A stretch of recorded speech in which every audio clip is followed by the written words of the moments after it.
Do you want to share a couple of things that you wish you would have done differently Oh, or goodness. that you Yeah. feel like didn't go quite as you had planned when you first Yes. got into podcasting?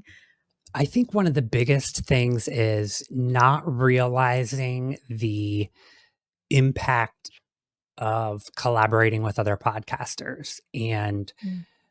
utilizing other hosts' audiences.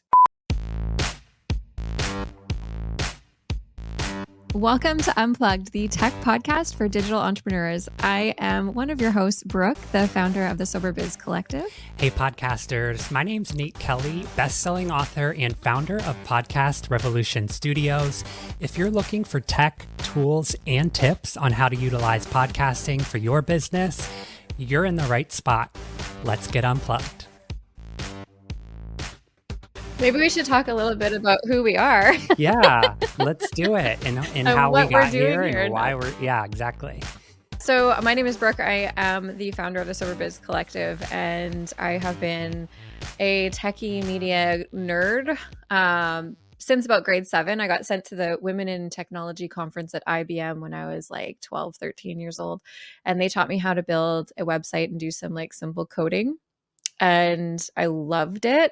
And I started like making websites for my mom's business, and I started just playing around with things and making like weird little web pages and stuff, and nothing fancy, but it was For awesome. And I grade learned how to 7. like for grade 7. Yeah. Yeah. In the 90s, it was like 1999. So the technology wasn't what it is today. Things were a lot harder.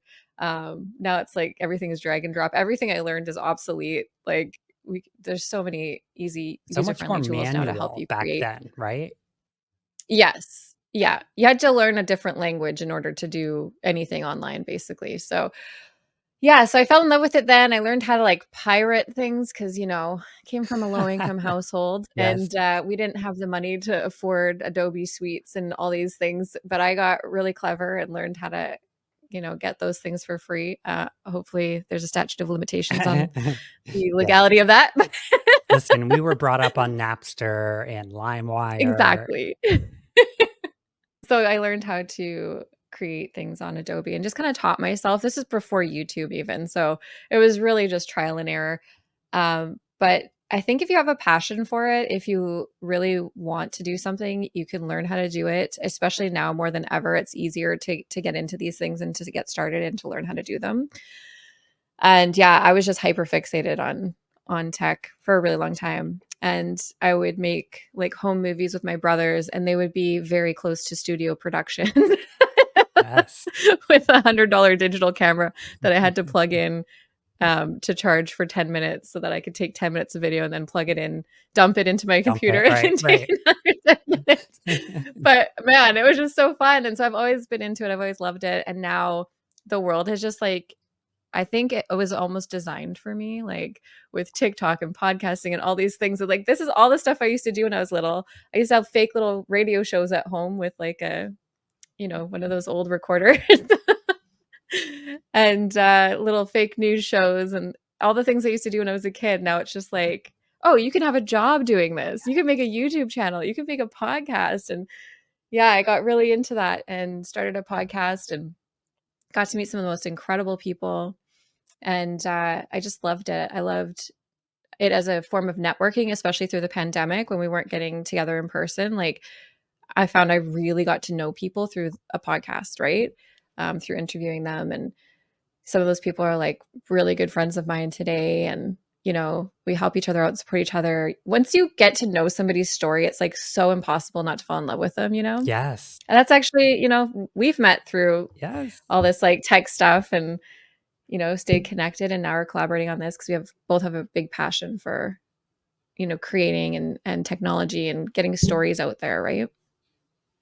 It's so crazy, really, how similar our stories are, because part of this, like how I have really come full circle to be able to and privileged enough to be doing this full time as a career. And, part of the story of my story that I tell is playing talk show in my bedroom when I was 6, 7, 8 years old with like my mom's hairbrush and Yes. watching like Phil Donahue and Sally Jesse and these sort of like 90s talk show icons. And I wasn't like playing football or like playing school or other things that kids did. I was playing talk show and coming up with Yes. interview questions and pretending to interview celebrities and, getting the exclusive interview. These were things that I was sort of obsessed with at a very young age. And God, let's talk about manifestation now, to be able to sit behind a microphone and ask people questions about themselves. And, you and I both share this kind of duality of sobriety and recovery and this Mhm. tech and digital aspect of our lives and our careers. So, the other show is very deep and vulnerable and emotional, and is where I found my initial success with podcasting. Mhm. And, it really started for me more so as really kind of more informal vlog style videos on YouTube. During the Mm. pandemic, I found myself a little bored and lonely and not able to go to 12-step meetings during the pandemic because we were on lockdown, and looking for a way to be able to connect with other addicts and fill that void from not seeing Mhm. my people every day. So started making these recovery videos and eventually got sick of, hearing my own story time after time, day after day, and just being a huge fan of podcasting, really knew that I would be good at it, not to toot my own horn, but just mentioning what I had about my youth and kind of always having this passion and this nerdy side of like audio, video, and wanting to explore that side of myself.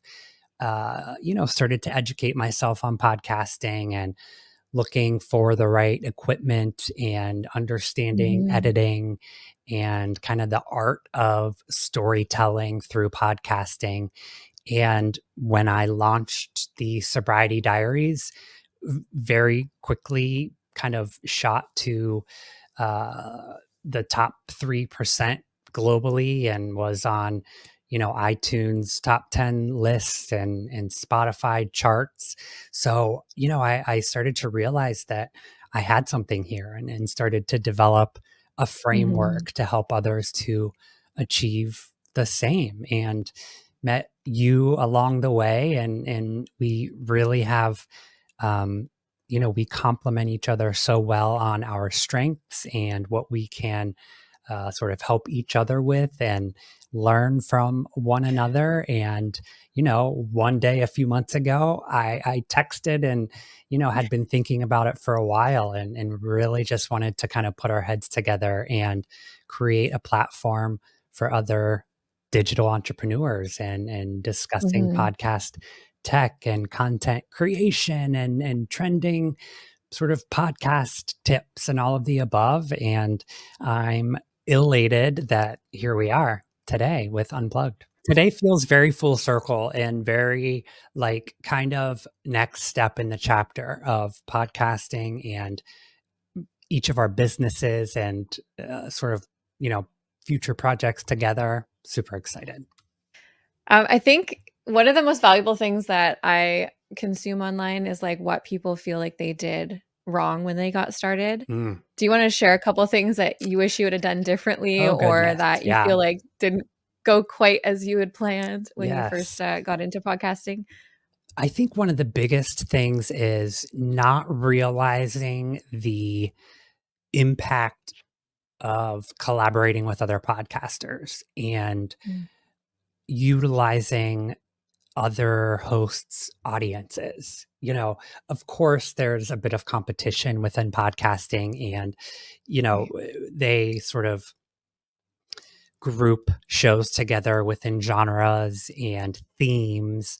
That's for ease of listening and that so listeners can find shows. But I think a huge growth tactic and marketing tactic is collaborating with similar shows and Mm. sharing audiences. Listen, if you're a podcast listener, you're a podcast listener and you're sort of Yeah. always looking for similar shows, shows that you connect with, shows that resonate with you, and Mhm. sort of appearing on other shows, exchanging interviews, or collaborating with similar hosts and similar shows is a surefire way to increase your own listenership. And that's not something that I Mhm. realized in the beginning, but it's something that is core that I teach and walk through all of my clients as far as a marketing tactic and a growth tactic.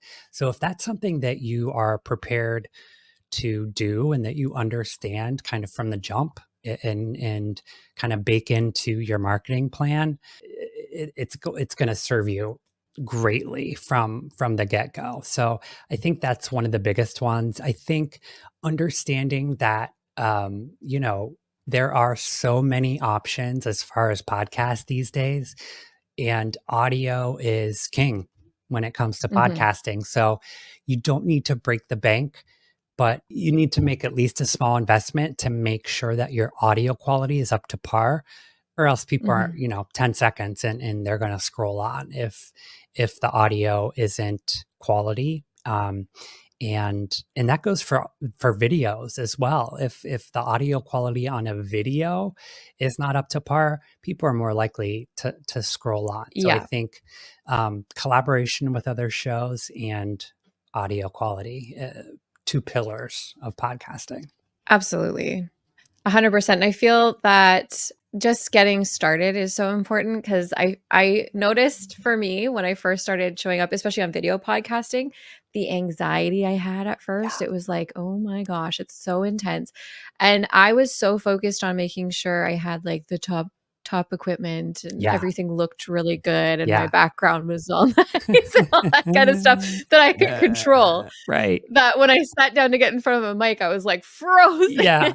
Like, it doesn't matter how nice the mic is if you can't speak into it. Yes. Um, so I think practicing is huge. And like you said, if you can get on other people's show and get some practice, like find out what your style is, just talk to people, um, get interviewed by people and see what are the favorite interviews you did. How did you feel with them? How did you feel leaving that interview? What do you want to do with your guests? That kind of stuff. Like I feel like experience is so much more valuable than we give it credit for. Like a lot of people want knowledge and we go and we binge all these things on TikTok and YouTube and want to figure out how to do our best at this and get so caught up in having to know everything, but that actually doing it is going to feel so different and going to be so different. And we need to, I 100%. feel like putting more emphasis on just doing it, getting out there, putting yourself out there, because it's going to be awkward and uncomfortable at first. You're probably going to suck at it at first, but that's okay. 100%. Like it's great actually. Like I remember making videos in 2010, 2011, whenever YouTube first came out, and I got all excited and I made like this stupid video, how to look skinny on webcam, and it went That's viral. It got like genius. 30,000 views. Yeah. Yes. It got like 30,000 views back then, and it's so bad, but it was funny and whatever, it was me, and the quality sucked. I had no microphone, like, it was just me sitting in my living room with ripped pants on, like, it was so horrible, but it was one of the most viral things I ever made, right? I love it. And it's so cool, and so just putting yourself out there, getting out there, like, the 15 videos I made after that flopped completely, nobody cared who I was after that. It was probably more of an SEO thing, like, people are actually searching that, Right. you know? Exactly. But all those, like, videos that I sucked at and that were awkward and uncomfortable, and I cringe watching them today, now when I'm on camera, I feel so much more comfortable, and it took getting through those awkward stages, right? But it doesn't happen if you just sit there learning things, you actually have to get out and do it. Yes, you will come to learn. You're just going to have to get used to me referencing Pat Flynn probably every day, but Okay. he says in one of his courses that you are never going to be like 100% ready. And nobody is for anything that they start that's new to them. So Mhm. literally just turn the camera on, start, You will get more comfortable as you go. You will learn new things about the process, about yourself. To your point, I think there needs to be certainly a level of preparation and Mhm. a level of understanding a theme, a topic, what you will be discussing. But just getting those reps under your belt, it's like a football player that goes to practice every day. You literally just need to continue to do it. You will get better and you'll continue to learn and uh, look skinny on a webcam. I saw this meme about TikTok and it's like, listen, TikTok is for strangers on the internet, not for my family and friends to see Yes, my TikTok please. videos. And that is 100% true. I agree. I know it's like I have these moments when I'm, trying to be professional or applying for something for a client. I'm like, should I private my TikTok until Yes. after I work with this client Yes. just in case they find me? Um, but I don't know. I've learned over the last few years to just really embrace it. Like if you don't like what I'm putting out there, it's me, and so maybe we're not a good fit, and that's okay. Yeah, exactly. I think that's a stop for people too. Yeah, I mean, it's a two-sided coin. It's a two whatever. There are two sides to every story. It's a partnership, right? I think your content, your sort of way that you coach has to be compatible with them just as Mhm. much as it is the other way around, 100%. which is a beautiful thing about entrepreneurship. I mean, we could probably do a whole episode on this, so I don't wanna dive too much into it, Yeah, but what do you think is the importance of utilizing social media when it comes to podcasting? Because it's not, getting your podcast seen in the sea of podcasts is probably one of the hardest things about starting out, especially if you don't have a huge following on social media already or a community that you can just kind of plant your podcast, right. into and showcase to and launch to. Um And I know that you've had a huge success through Reels on Instagram and growing an account. Did you find that had a large impact in growing your podcast audience, or how did that correlate? It did. Yeah, it definitely helped with the initial traction and sort of visibility of the show when we launched. And, you know, uh, I think obviously there has to be a social media component Mm, to the show and to your marketing approach to the show. And there are a couple things really that I focus on with clients. And one is brand recognition. So mm, there needs to be a cohesive brand portfolio or mm, sort of branding package, if you will. So, it's brand colors, fonts, it's a format or look of the show that when people are mhm, scrolling, they can sort of recognize your show or your brand and sticking to and, making sure that all of your content is cohesive and representative of you and the show and the content that you are putting out there for people. So a cohesive brand is important. mhm. I think that capitalizing on trends, whether it's trending sounds, trending videos, TikTok trends, and things that will increase the virality of your reels or TikToks. So there's kind of a two-prong approach, really, I think, when it comes to podcasting on social media. One would be getting your face and your brand to new viewers or new listeners. Mhm. And a great way to do that is jumping on trends and trying to increase the views of your account as a Yeah. whole. And the other side would be taking important moments of the show and creating either audiograms or teaser clips of the show so that we are bringing in new eyes with a Yeah. viral aspect and then having quality content that teases your show or shines a light on the theme or topic of your show when we do get those new eyes on your account. Like a trailer for your episode. Exactly right. Yeah. Yeah. So, highlighting the best parts of the show and Yeah. having quality content when we bring those new eyes. Have I ever told you about my ass method for social media? No, but I love it already. Okay, well, asses and social media tend to go good together. Just kidding. Yeah. So it's called attract, serve, and sell. Yeah. So creating things that attract your audience, like you were saying, these trending sounds, trending like dances, whatever it is, make it applicable to your niche or your podcast or whatever you're doing. But Yeah. utilizing those are huge for attracting new eyeballs into your brand, into your podcast, your social media.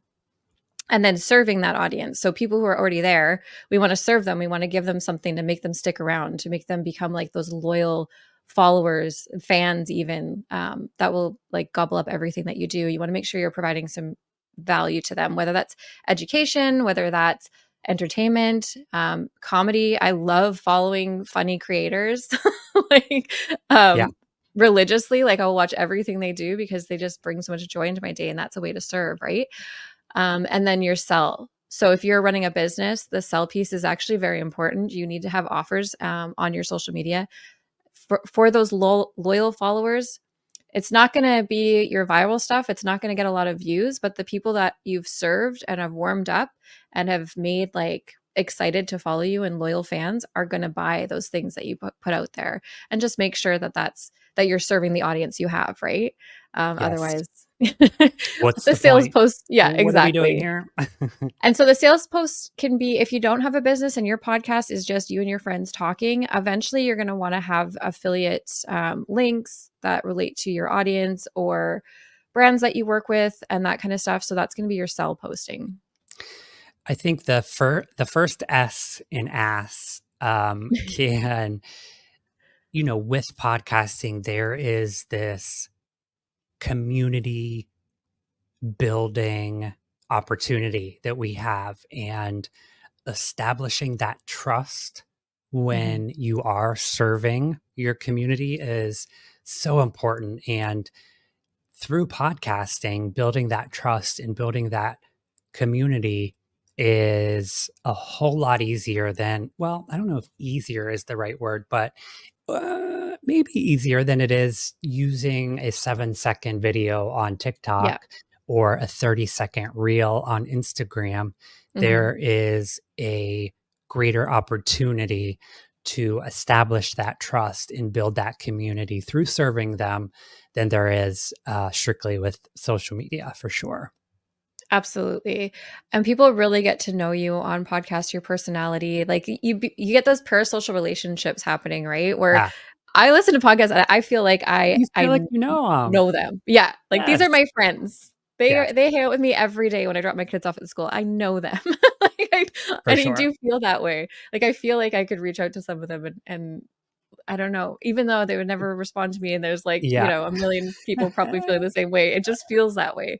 You get really close to people when you hear so much about their lives and everything. And I don't know. I love it. I love it. I love it. I know we can talk all day about this stuff and we probably need to save some for other episodes. But Yeah. one thing we wanted to do is at the end of every episode, do some tech talk and just talk about, podcasting technology, what's worth the investment, what you don't need to worry about, and some different levels of like, if you're just getting started and you don't have a big budget, here's something you can try versus if you're ready to go all in, we recommend this. And obviously, when it comes to podcasting, the number one thing you think of is the microphone. The microphone. Brooke, I've got a lot to say about the tech, specifically our microphones. I think now might be a good time to pause and transition into part 2. Our premiere episode is 2 parts.